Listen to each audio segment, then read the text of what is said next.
Hey guys, Andy here with Expert Renovation. Back at the house in gray.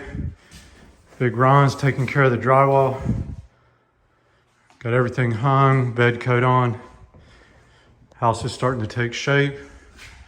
Gonna put some beadboard on that wall.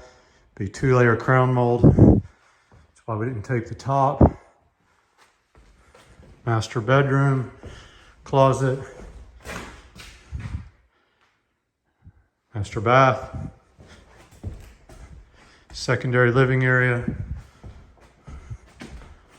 new laundry room, guest bath, guest bedroom. That's how we do it. Next step is trim. Have this house ready to live in pretty quickly. Thanks for watching. Please don't forget to subscribe. Call us so we can help you out with your remodel projects. 478-501-0102.